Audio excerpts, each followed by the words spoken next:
नमस्ते, मैं हूं गायक मनोहर सिंह और आप सभी का स्वागत कर रहा हूं। आप देख रहे होंगे कि मैं एक अलाव के सामने बैठा हूं कड़कती हुई ठंड में और वीडियो शूट कर रहा हूं। इसे कौड़ा बोला जाता है, अलाव बोला जाता है। मेरा वीडियो बनाने का एक छोटा सा मकसद है कि आज के दौर में आप सभी देखते होंगे कि लोग अपने घरों में हीटर लगा के, ब्लोअर लगा के रूम को गर्म रखते हैं। ये अच्छा भी है, लेकिन बहुत सारी चीज़ें छूट जाती हैं, परंपरा छूट जाता है, आपसी प्रेम व्यवहार छूट जाता है।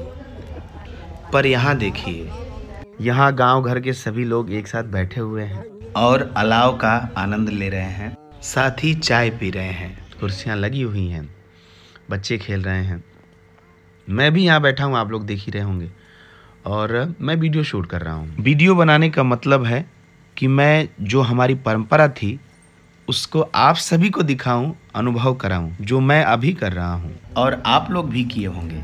अलाव के सामने बैठकर पहले लोग एक दूसरे से बातें करते थे, एक दूसरे को समझते थे, अपनी दुख सुख बताते थे और हमारी दुख सुख को जानते थे। और ये एक तरीके से परंपरा थी। बड़े घरों पर या बड़े द्वार पर लोग आके अलाव जलाना एक शान समझते थे, जो अब नहीं है, लेकिन होना चाहिए।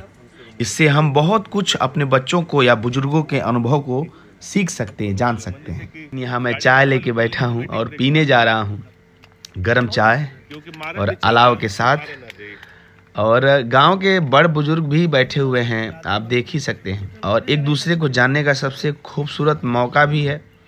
हमारे बगल में डॉक्टर वृंदावन तिवारी भैया बैठे हैं। तो ये सारी चीज़ें जीवित रखनी बहुत ज़रूरी है।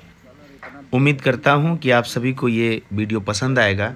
लाइक, शेयर, कमेंट करके बताइए और ऐसी परंपरा को जीवित रखने की भरपूर कोशिश करिए। बहुत बहुत धन्यवाद।